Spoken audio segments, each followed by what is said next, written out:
Yeah, mes amis, this is HD, the Harvest Disseminator, bringing you a review of the Hasbro Marvel Legends Retro Wave Black Costume Storm. And without further ado, let's chop her up.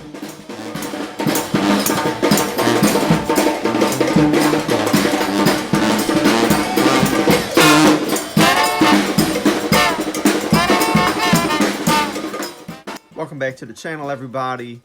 We have seen this action figure before. We've seen this packaging before. In fact, it is the exact same card that she came in with the white costume. It's the exact same artwork. They only, of course, painted the costume black because it is the black costume Storm. We're going to take a look at the figure, compare it to the white costumes, look at the plastics, the pliability of the figures, etc., etc.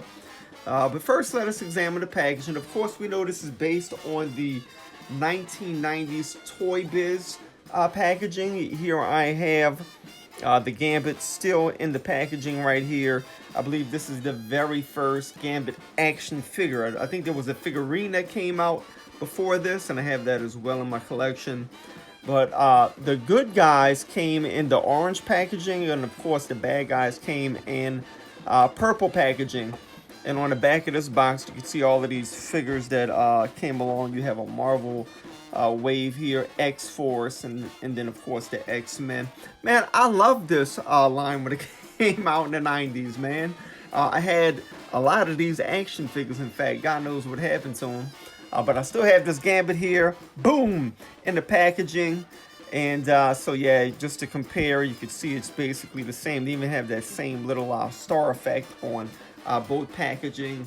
Of course, the 1990s versions came with a playing card. Of course, these guys, the Hasbro 6-inch figures, do not come with that. But look, you still have that little insignia right there in the top left corner of the packaging. Man, I love that. So, you know, just this packaging just brings back so many, you know, memories, for lack of a better word. Of course, this is an exclusive, and this will be different from the packaging with the White Storm. On the back of the box of the White Storm, of course, you had that Madripoor Wolverine. You had the Cyclops with the blast effect. Who else did we get in that wave, man? The Silver Samurai, which is off the hook. And I believe we got somebody else along with Storm Dazzler and Iceman. I'm just bringing this all back to my memory right now. But y'all, the packaging looks good. I believe this image right here was on the white package as well. We have a little write-up about Storm right there. So the package, man, is pretty basic. I hate the fact that I'm about to open this up. I'll probably keep the packaging nonetheless. I'm gonna cut it open from the bottom. If you cut it open from the bottom, y'all, and create like a window effect, you can pull her out and then put her back in and save the packaging, if you want to do that kind of a thing. So that's the packaging. Let's get her out. Let's see what she's all about, y'all. Let us take a brief look at the costume history of Storm as she's presented in the comic book / animated series. So we first find Storm in her first appearance in Giant Size X-Men #1, which was published in 1975. Actually, in her first appearance, she's portrayed as a tribal goddess and is referred to as Aurora, great goddess of the storm. In that book, Professor X appears and compels Aurora to follow him. He explains to her that she's not a goddess, which I think is kind of weird, you know, but it is what it is. It's what's in the book. And he tells her that she's a mutant, and he compels her to follow him on a journey to the world beyond her land. And of course, she follows him. In the opening of Chapter 2, we find her in the original X-Men costume that she would wear for, you know, quite a few years, and we're actually going to get a version of that Storm in her original costume, a Marvel Legends version that is, later on this year. I look forward to getting it and putting it in my collection. However, her costume will actually change in Uncanny X-Men #173, which was published in 1983. Her action figure that came with the Apocalypse Wave, which is this one right here, bears the resemblance, and there's a portrayal of that actual punk rock Storm that we see in Uncanny X-Men number 173. And if you look at the image here on the screen, you can see that she is a pretty good portrayal of that Storm. You know, she has this collar right here with the spikes in it. Oops. She has the double belts right there. So it's pretty comic book accurate. The only thing that's not accurate is that they gave her the lightning earrings, and she would not wear these earrings while she actually wore this particular costume. So that's really the only thing that I find that's not accurate in the portrayal of that particular version of Storm, or those earrings. We find in X-Men 227 that her hair would actually start to get longer. She'd start to let it grow out. She started to grow hair in Uncanny X-Men number 266. But I'm referring to the cover of issue 227 when we see her with the really long hair. In Uncanny X-Men 244, we get a similar costume to this, but it's not quite that one. It's the one where she has the lightning rod coming down her chest, and she wore that for quite a few issues. What we're going to find, however, is that she's going to be turned into a child. She was kidnapped by the nanny and an orphan maker. She was replaced with a decoy. You know, the comic books made us believe that she was actually dead, but she was kidnapped by the nanny and an orphan maker in Uncanny X-Men 248, and she's reverted to a child by the nanny. In Uncanny X-Men number 253, we see this child version of Storm. And of course, when we get Gambit's first appearance, she is in a child form. Of course, that was the first full appearance of Gambit in Uncanny X-Men 266. We did get a cameo of him in the Uncanny X-Men annual of that year, which actually came out before Uncanny X-Men number 266. We find then that Jean Grey reverts her back to an adult, and that's when we find her actually wearing her earrings for the first time, is when she becomes an adult again. I wanted to point that out really quick. She does have shorter hair at that time. Then we will find that she will wear the blue and yellow costume for a time. And of course, when we get to Uncanny X-Men number 281, which was published on October 1st, 1991, we find her in a costume similar to this one right here, okay? Of course, X-Men number 1 would be published October 10th, 1991, so same month. And again, we find her in this costume. Here I'm going to put on the screen a panel from X-Men number 2, which was published in 1991, and it's the exact costume that we see here. I'll be honest with y'all, when I read the comics and look at this particular costume in the comics, I might be kind of colorblind, but for me it's kind of hard to see if the costume is white or if it's black. You know, in my mind it's black, and you have the light reflected on the costume that makes it seem like it's kind of white, but it's actually black. And I might be wrong. I'm not a comic book historian, but just in my personal observations, this version of Storm in a white costume, in my understanding, was only portrayed in the X-Men animated series. I've never really seen her in the comics wearing this full white costume. I might be wrong about that. If I'm wrong, please leave me a comment down below. The other Marvel Legends Storm, which I do not have, which I wish I did have, is the Jubilee Wave Storm.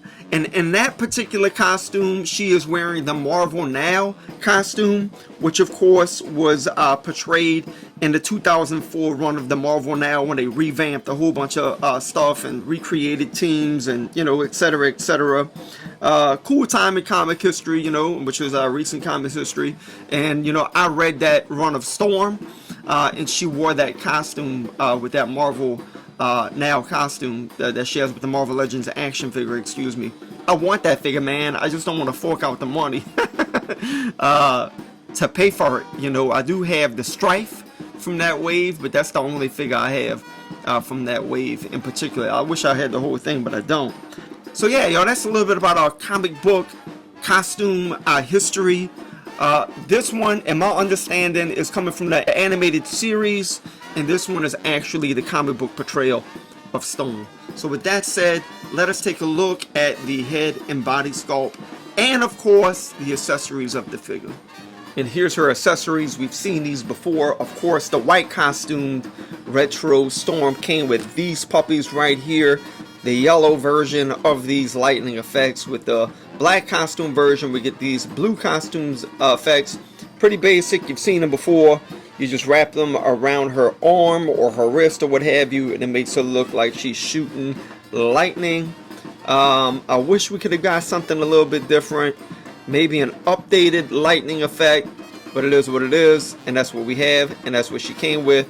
Bada bing, bada boom. Let's look at her head and her body sculpt. And I know most of you are probably saying, look man, it's the exact same Storm, painted another color. To me, they are two different Storms, just because in my mind, this is a portrayal of the Storm from the animated series, and this particular Storm is a portrayal from the comic book. And again, I could be wrong about that. Let me know in the comments below if I am.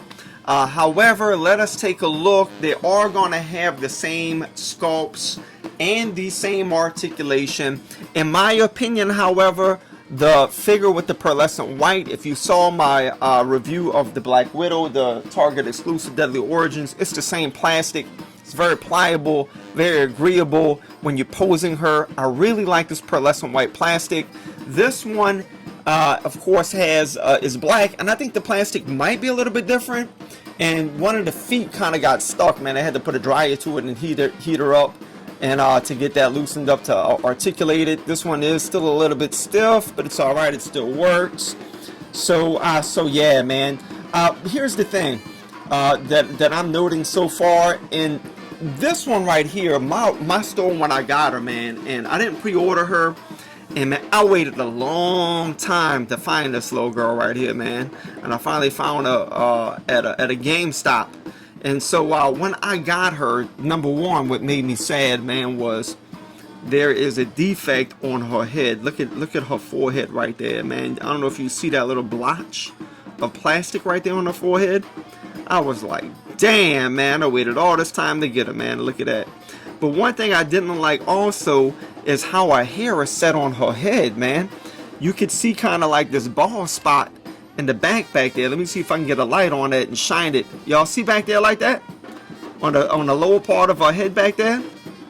Yeah, man, I do not like that. It's like a bald spot back there, man. And it seems like they kind of fixed that with this particular Storm that we got with the black costume, you know. Just really stressing and emphasizing how that looks weird, right? When you set it to the side like that, you can still kind of see that bald spot back there, man. And yeah, that doesn't jive too well with me. And so this kind of fixed that. And again, this could be a defect how they place the hair. I'm sure if you pull this hair off, she'll probably be bald under there. I see some kind of indentation right there, so I'm not sure on the side of her head. But you can see our hairline with this one is a little bit higher. Y'all see that? And the bald spot is not as prevalent here in the back. Let me get my light shine on that real good again. You see, it's not as prevalent, that bald spot back there, you know. On the white one, it looks like she has a high fade. But this one, you know, she doesn't look like she has a fade at all. And the hair kind of sits a little bit better on her back, too. Whereas the other one, it doesn't sit as well on her back, you know. If she looks straight, it kind of like sticks off of her back a little bit. You see that? And so it could just be the placement of the hair, a defect when they were assembling the characters in China. That could be a reality, right? So looking at the head sculpts, they are basically the same. The black costume Storm is going to have a darker, or I don't want to say darker, because really the white one's kind of like a maroon color, and this one is like a dark red, but this one's like maroon. It ain't even red. It's like almost like a purple, you know. And so the lipsticks are different. The skin tones, they seem to be the same. Same eyes and everything, y'all. Of course, the earrings, these are painted like this gold color, and these are painted yellow. So the colors, I don't know if y'all are picking that up on the video, they're all a little bit different. And you can see right away with the hair, the new Storm with the black costume, her hair is just straight white. All right, there is no weathering in it or anything, no wash. Maybe there seems like there might be a little wash in there, but it might just be my eyes deceiving me. Whereas with the white costume Storm, you can see this brilliant gray wash throughout her hair. You know, I'm glad they didn't do it with the black costume, because I don't think it would have worked.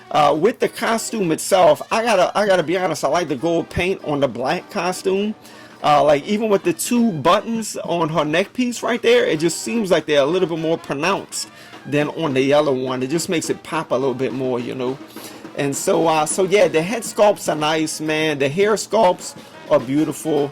I'm sure, you know, if you could take this off real easily and customize it if you wanted to. And again, the bodies are just done really nice. You could see her arms here, man. It has kind of like this little poofy, you know, shoulders in a way. How they just made the wrinkling and the plastic right there. All of that looks real nice. I got a little swirlage going on right here under her arm right there, but I could live with that. It's kind of hidden. The belt looks real nice. You got a little belt buckle on it. You know, it's just a basic black plastic, but it's done really well. You do have the soft goods here for her cape, and it's kind of like a nylon kind of fabric. You know, it's not the most pleasant feeling you know, material in the world, but it works for her. And you do have soft goods for the bracelets around her arms as well. That's all knitted right there. That's not plastic. So it's, you know, it's all soft good material. Her cape. One thing that I didn't like with the white costume that you're not gonna like with this one either is that the shoulder pads, they pop off real easy. I'll just show you right now, but when you get to articulation, you know, you want to put her arms up, bam, that pops right off. And what can get on your nerves is that it separates from the little plastic piece right here that holds on the cape. So when you want to put that little shoulder pad back on, you got to run it through the plastic and then pop it in. So yeah, those shoulder pads, as you just saw, they come completely off, all right? But what I do like about it is that they did sculpt in that little stripe on her shoulders pads, and that is comic book accurate. So that looks nice. I like the X's there in the shoulder pads. They look real good, and they swirl too. You know, you can swirl them however you want to. So that's all real nice. So yeah, you know, basically, you know, it's an amazing Storm. One thing that I do on my display, like if you don't have any of these Storms yet and you do end up getting one, and I do like the animated series version a lot. I like both of them, I'll be honest with you. That's why I got both of them. But one thing you're going to note, man, you standing this beautiful lady on your shelf, man, she's going to fall over real easy. That hair makes her real top heavy. So I was trying to stand her up for the longest time on my shelf, and I just had to give in, man, and put her on a stand in a flying mode because she was just falling over constantly, man. I'd come home from work and it'd be like a domino effect. All my figures would be everywhere, falling off the shelves. And so, you know, this is the real way to go, is to put her on a stand. That's just my opinion, you know. So, yep, that is her body sculpt. Now let us take a look at her articulation. So with articulation, Storm, with that big plastic head of hair right there, her hair is not going to go, her head is not going to go very high at all. Matter of fact, it's not really moving. She can look up that high. You see that? So maybe that's a kind of a neutral mode right there. You can make her look up, but I mean, she's not really looking up. She can look down, way down now. You know, her head might come back into place. No, you can get it. You stick it right there into place. But that plastic's heavy, you know. So over time, it might just make it fall back down. You can get a swivel, of course, with the head. You can get it 360, man. You just got to pick her hair up over her shoulders, all of that. But it does swivel. You know, of course, you're going to get some tilting. If you wanted to get her kind of in a position where she's kind of, you know, looking kind of sideways like that, you can achieve that. So she does not have waist swivel because Marvel Legends female figures do not have a waist swivel, but she does have this upper torso swivel, which is common with the female figures in the Hasbro Marvel Legends line. So I got her standing up straight. She can look forward that much. She can look back relatively high, which is good if you want to put her in a flying position. And of course that swivels. You can get a 360 with that if you wanted. Her arms, they can go up that high, y'all. That's pretty high, man, with those shoulder pads on. You know, I'm not going to complain with that. That's pretty good. You can get that 360, but I showed you already when we looked at the mold that that's going to pop off So you got to pull them off to the side like that, all right? And mine her cape because it connects to her hands. And you can get that to go 360 for you, all right? All you're going to do is just straighten that right back out when you get that around, okay? So that's beautiful. You can get a split that far out. She does have upper thigh swivel. You do have that double jointed knee. You can get it to go that far back, y'all. You do have her feet that can go that far up, to go that far down. You have ankles swiveling right here or pivoting. There's peg holes on the bottom of her feet. If you found stands that work well with Marvel Legends figures, because I really haven't found any yet. Alright, I know they out there though. Just let me know down in the comments. I'd like to pick some up, and maybe I will stand her up on the display if I could find that. Until then, I will have her in flight. And that, my dear friends, is her articulation. And the illustrious Aurora Monroe will stand in at right about 6 inches, little over 6 inches, looks like almost 6.5. And I'm gonna scale her next to the 1990s Gold Team. Here we have Bishop and her love interest Forge. Here she is scaled next to Jean Grey and Colossus. Here she is scaled next to Iceman and Archangel. Here she is scaled next to her former husband, the Walmart exclusive Black Panther, and her wave mate, the Madripoor Wolverine. And finally, here she is scaled next to Apocalypse and the Shadow King. And I almost forgot, last but not least, here she is scaled next to the single jointed elbowed Queen of New Orleans, Monica Rambeau, which was the leader of the Avengers in the 1980s, and Storm was the leader of the X-Men in the 1980s. So this is just a dynamic duo right here. And here she is scaled next to the Prince of the French Quarter, Remy LeBeau, known on the streets of the French Quarter as Gambit. In conclusion, I'm of the opinion again that the white costume figure is from the animation series. The black costume figure is from the comic book. So, in my probably ignorance, they're both two distinct figures in my opinion. And I really like the black costume figure in my collection. It is, again, it is the same body sculpt, but I like what they've done here with the figure. You do have a different color for the hair. To me, they fixed her hair. But again, that's probably not a universal problem that I saw with my white costume Storm. It might have just been a defect from my particular figure. So with that said, my only recommendation actually in purchasing the figure is don't buy it from GameStop. GameStop is charging $30, a whopping $29.99 plus tax for this figure, which is a crying shame. I don't know how Hasbro allows GameStop to get away with that. Go to Best Buy, my dear friends. Best Buy is selling it for $20. That is a big $10 difference in my opinion.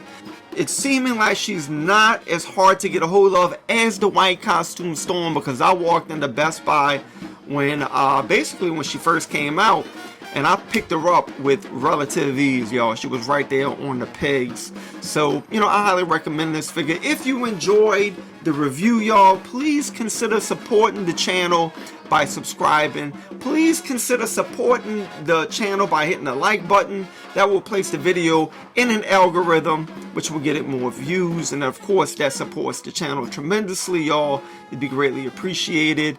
And listen, y'all, I have more reviews to come. We all under quarantine. I want to pump out more videos, but I do have a daughter. For those of y'all quarantined with children, I know damn near most of y'all have never had experience homeschooling. And man, homeschooling a child is like pulling their teeth, man. And again, and I mean that literally. If you have a child, you know what I'm talking about, man. Pulling your child's teeth, it can take hours, man, because that child is afraid. And so, man, I think I pulled all of my hair out already, y'all. But I will have more videos to come, more reviews to come, y'all. I picked up that Crossbones and the Spy Master.